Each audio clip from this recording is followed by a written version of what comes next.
over vacation a little bit and would actually love feedback and input. This was created in, I guess it was in 10 years, it was 2010 in a Suitcase puppetry class that I took, and then performed out in West Philly in a collective show. Do you want to introduce who Sammy is? Right, who knows Sam? Knew Sam, yeah. So the main character is Sam the cat, who was, yeah, Sam the cat, who used to live here. Oh. Well, he was the mayor of the Yes, street. he was the mayor of the street, and actually you'll I see. see that in this, that is reflected in this performance. So, we ready? Yeah.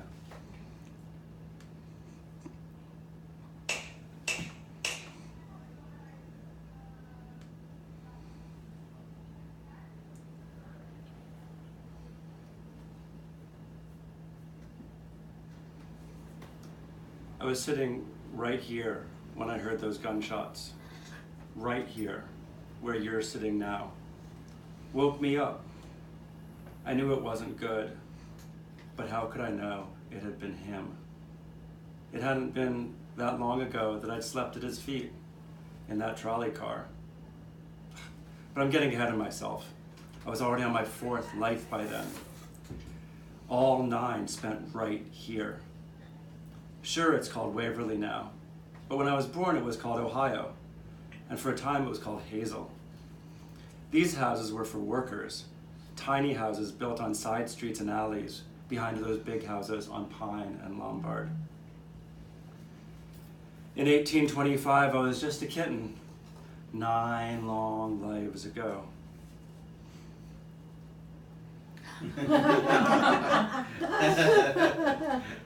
Back then, Philadelphia was just between the 2 rivers. It was a city full of life, the 2nd biggest in the country and getting bigger by the year. There were old families, black and white alike, who'd been here almost from the beginning. But these streets were bursting with people moving in from all over. Some of them were born in these new United States. But for many immigrants, Philadelphia was the first place they set foot on this new continent. People that had been enslaved down south moved here too, to live free. Most of the families in this neighborhood were poor, working families and immigrants, trying to make a better life for themselves. Oyster man, oysters, clams. They kept squeezing more and more in more and more houses here. Ours were small and built from brick, 3 rooms on top of each other, Father, Son, and Holy Ghost. Even these tiny houses were packed. Families took in lodgers and workers were coming and going at all hours. Pepper pot, hot, hot. I met the most remarkable people too, caterers and merchants,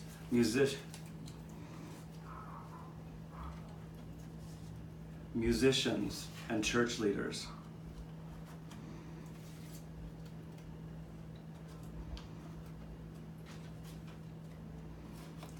Activists and soldiers.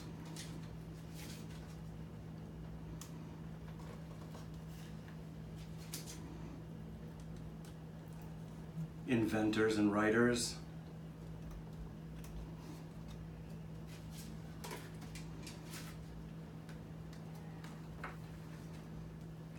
Teachers and abolitionists, and a war hero who became a congressman.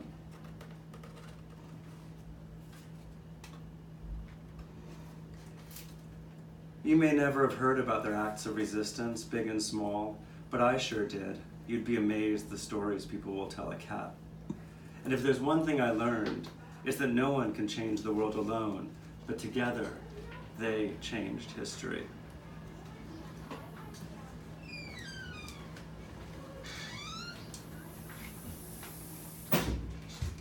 Philadelphia was the center of the antebellum North, a hub of African-American social and political activity before the Civil War.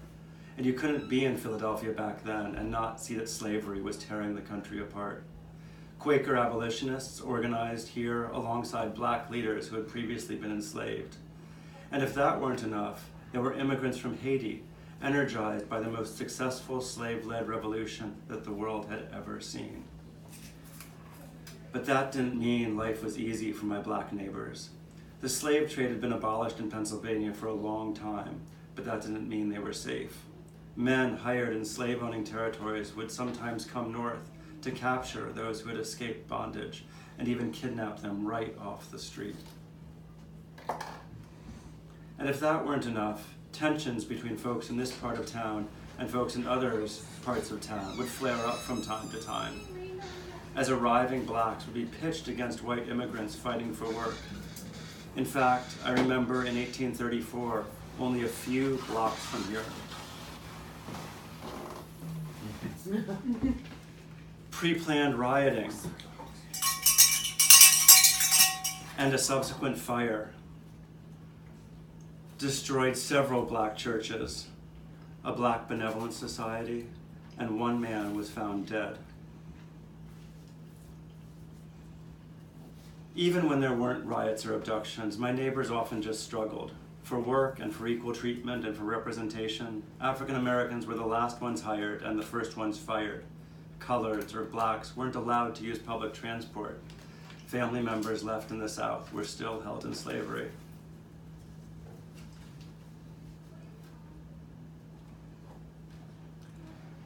But there were many leaders here in Philadelphia working to make things better. Richard Allen and Absalom Jones, both formerly enslaved, founded the Free Africa Society.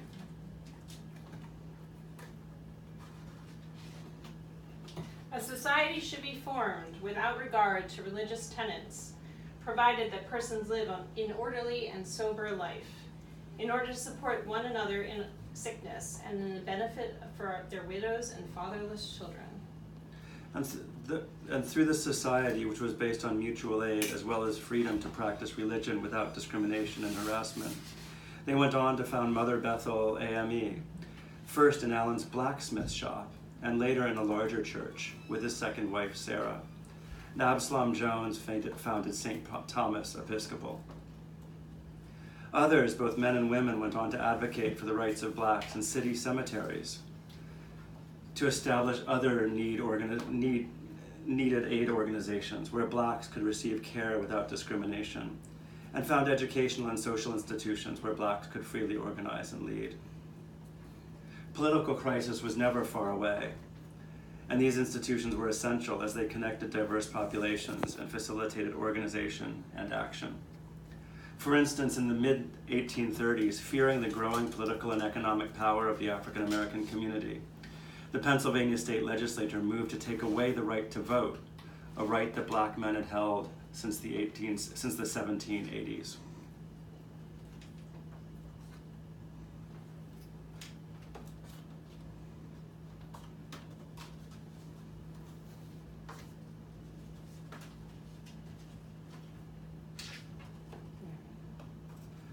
I remember this because I was walking home one day with my friend Mary Wooster and her daughter from Mother Bethel Church one Sunday. And we were stopped by a group of mixed-race folks with clipboards and pens. They were Quaker abolitionists and were asking all sorts of questions about my neighbors' lives. They were gathering this census to demonstrate that blacks are valuable contributors to their community and should retain the right to vote as free men in our state. The real thing now. Actually a nice touch. I'll give you a fight. It was your narrator. Mary has come from the South and has as a free slave and now is settled in Philadelphia with her family. Her husband James works as a porter while she works as a washer.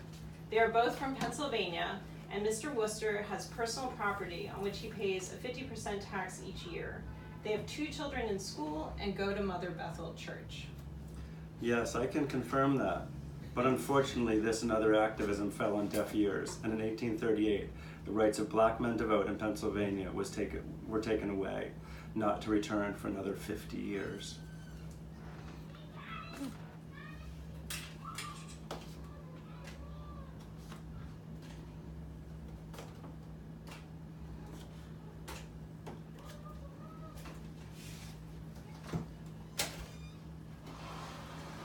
Yet organizing continued. The Underground Railway, the secret network of stops that enslaved people can move through on their way to free territory, also ran through this neighborhood.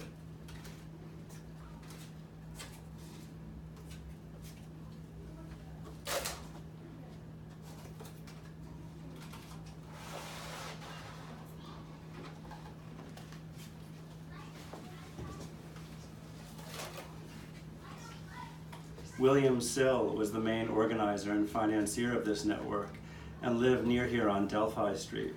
He founded the Vigilance Committee of the Pennsylvania Anti-Slavery Society with Passmore Williamson, aided refugees, and kept records and documented the stories of slaves as they moved north in his book, The Underground Railroad.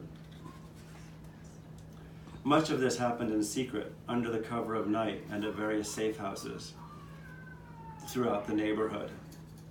But as the community gained strength and public sympathies began to shift, more of this activity became visible too. For instance, on a very hot July day in 1855, I saw a carriage quickly pull up with a woman and 2 children. There was much excitement, so I stopped to find out what was happening. Apparently, Jane Johnson and her 2 children were being held as slaves in North Carolina. Jane, knowing that slavery and the transportation of a slave through Pennsylvania was illegal, had just walked away from her slave owner, Congressman John Hill Wheeler, down at the waterfront, and were being transported by the Vigilance Committee here to a safe house in this neighborhood.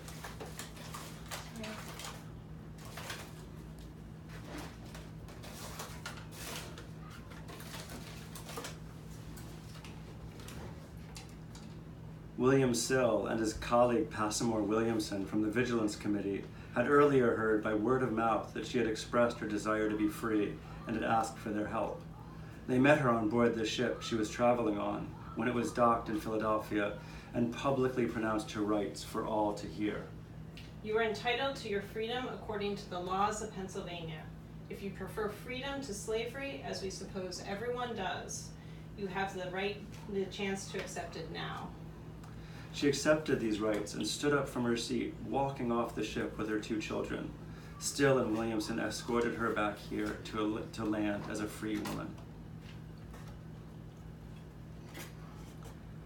Jane went on to speak on the abolitionist circuit and work towards the release of her infant son, still enslaved down south.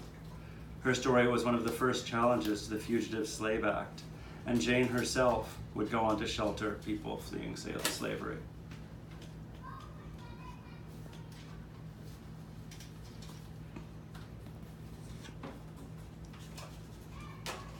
It wasn't long after that until another activist moved a few blocks from here on South Street.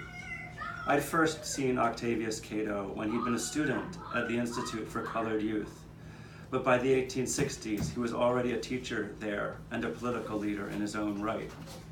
He came to prominence when he campaigned for Lincoln's Republican Party in 1863 and organized black troops for the Union Army. Some of them would go on to fight at Gettysburg. After the war, Cato would join Jacob C. White Jr. and William Still to form the Pythian Baseball Club and make Philadelphia a hub for Negro League baseball. What I remember most about Octavius, though, was spending the night with him in May 1865 in a fight for desegregating Philadelphia's trolley and mass transit. Here's the story. One evening, Octavius got into a passenger car on Pine Street and would not leave, though he was told he couldn't be there because of the color of his skin.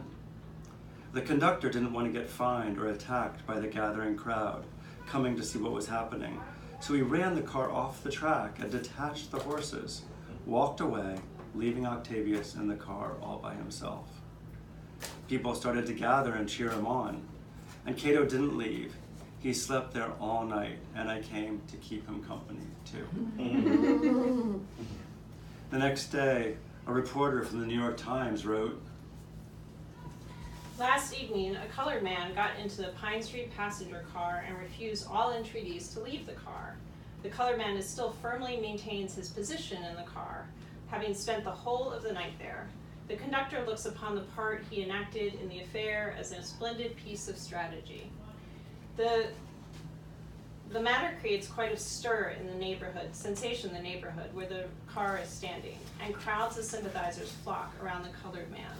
New York Times, May 18th, 1865, page 5.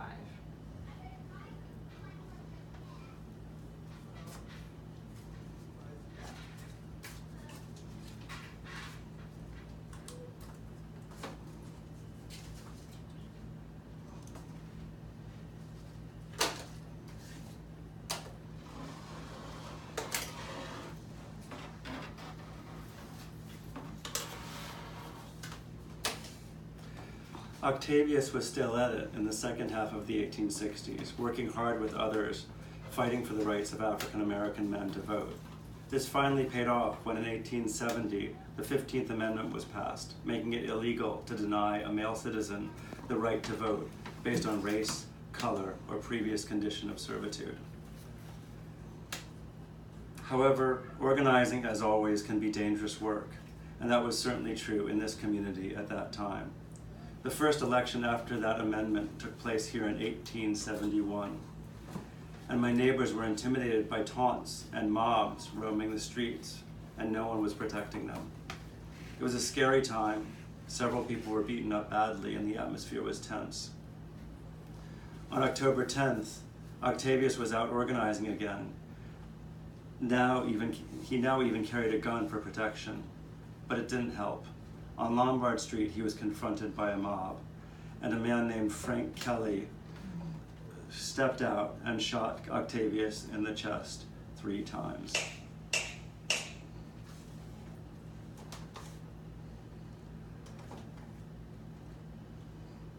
The cries were heard for weeks, and Octavius' funeral was the biggest I'd ever seen. People came from all over to show their support. Kelly was eventually tried, but not held responsible for the murder. It was a terrible time.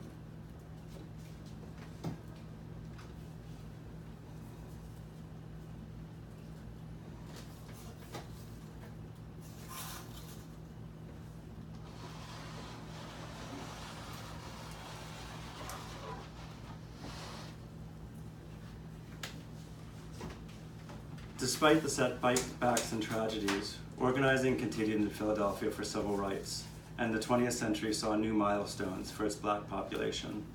There were newspapers like the Philadelphia Tribune, world-class hospitals like Frederick Douglass Memorial, the groundbreaking scholarship of W.E.B. Du Bois, as well as constant activism from organizing of transit workers to women's suffrage. Through the middle of the 20th century, or as I like to call it, my 7th life, this neighborhood would remain largely African American, although as Philadelphia grew and the blacks had more freedom to move or were forcibly moved, the neighborhood changed.